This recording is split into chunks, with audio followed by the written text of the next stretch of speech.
Israel ও ইরানের মধ্যে সাম্প্রতিক উত্তেজনা কাটতে না কাটতেই পুরো মধ্যপ্রাচ্য জুড়ে আরও বড় আকারের সংঘাতের আশঙ্কা তৈরি হয়েছে।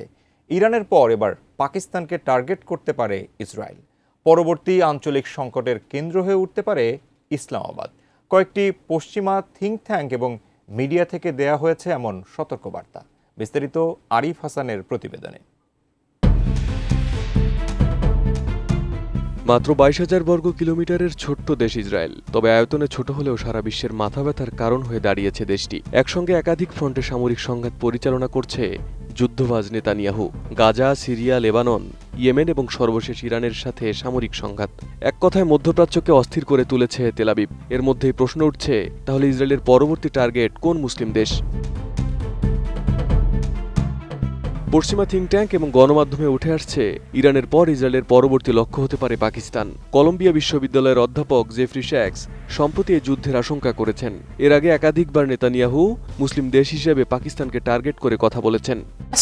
And that would be, what is the biggest problem facing the next generation and what should we do to solve it today? That's a big question. Let's see if you can try and give us. I just gave the answer. I said that the greatest mission that we have is to prevent a militant Islamic regime from meeting up with nuclear weapons or from nuclear weapons meeting up with a militant Islamic regime. The first is called Iran, the second is called Pakistan, or more specifically a Taliban takeover of Pakistan.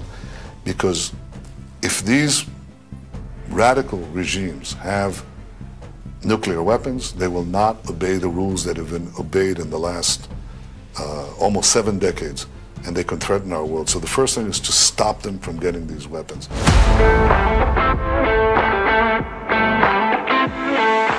বিশ্লেষকদের মতে আজকের যুদ্ধ কেবল tank, বিমান আর গোলার মধ্যে সীমাবদ্ধ নয়। আধুনিক যুদ্ধ মানে এখন সাইবার হামলা, গোপন মিশন এবং এজেন্ট মোতায়েন।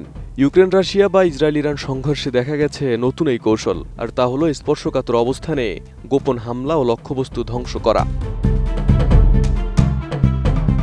সম্প্রতি ইসরায়েলি প্রধানমন্ত্রী বেনিয়ামিন নেতানিয়াহু তার এক বিবৃতিতে বলেন, আমাদের সবচেয়ে বড় চ্যালেঞ্জ হল দুটি ইসলামপন্থী চরমপন্থী রাষ্ট্রকে পারমাণবিক অস্ত্র অর্জন থেকে বিরত রাখা। প্রথমটি ইরান, দ্বিতীয়টি পাকিস্তান।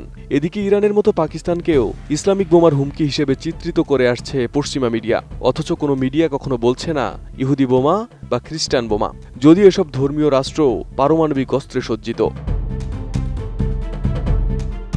এদিকে পাকিস্তানকে যুক্তরাষ্ট্রের জন্য সবচেয়ে বড় হুমকি হিসেবে উল্লেখ করেছেন মার্কিন অ্যাডমিরাল মাইক মুলেন। তবে এই বার্তা এককভাবে মুলেনের নয়। থিঙ্ক ট্যাঙ্ক, সাংবাদিক ও পশ্চিমা বিশ্লেষকদের একটি বড় অংশ পাকিস্তানকে ব্যর্থ রাষ্ট্র ও সন্ত্রাসের পৃষ্ঠপোষক হিসেবে উপস্থাপন করছে প্রতিনিয়ত। ব্রুকিংস ইনস্টিটিউশনের প্রতিবেদন দি অ্যাগোনিজিং প্রবলেম অব পাকিস্তান নুকসে বিষয়টি আরও বিশদভাবে উঠে এসেছে। প্রতিবেদনটিতে মূলত পাকিস্তানের পারমাণবিক অস্ত্রের নিরাপত্তা, রাজনৈতিক অস্থিরতা এবং সেগুলোর সম্ভাব্য ঝুঁকি নিয়ে আন্তর্জাতিক উদ্বেগের কথা তুলে ধরা হয়েছে।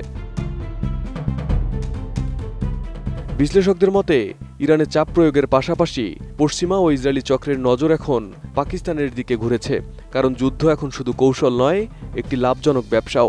ভারত পাকিস্তান উত্তেজনা বাড়লে পশ্চিমা অস্ত্র বিক্রি ও কূটনৈতিক সুবিধা নিশ্চিত হয়। এদিকে ভারতও যে পাকিস্তানকে স্মার্ট অ্যাটাক বা ড্রোন হামলার মাধ্যমে চাপ দিতে পারে, সে সম্ভাবনা উড়িয়ে দিচ্ছেন না বিশ্লেষকরা। ইসরায়েলের সঙ্গে ভারতের ক্রমবর্ধমান ঘনিষ্ঠতা এবং মোদি নেতানিয়াহুর মিলিত জাতীয়তাবাদী অবস্থান এই আশঙ্কাকে আরও জোরালো করেছে। বিশ্লেষকদের অনেকে বলছেন, প্রথমে হুমকি বানাও, তারপর ধ্বংস করো। এই কৌশল আবারও ফিরেছে। Iraq, Syria, Libya, Yemen, Sudan, Iran সবখানি একই রকম কাহিনী। এবার সে চিত্রনাট্যে ঢুকেছে পাকিস্তানের নাম, অর্থাৎ বিশ্ব দরবারে পাকিস্তানকে প্রথমে সন্ত্রাসী রাষ্ট্র হিসেবে প্রতিষ্ঠিত করা, তারপর ভারত, ইসরায়েল ও পশ্চিমারা মিলে আক্রমণ করা।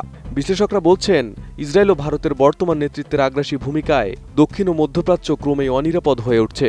উকি দিচ্ছে নতুন আগ্রাসন, নতুন যুদ্ধের, যার বলি হতে পারে পাকিস্তান।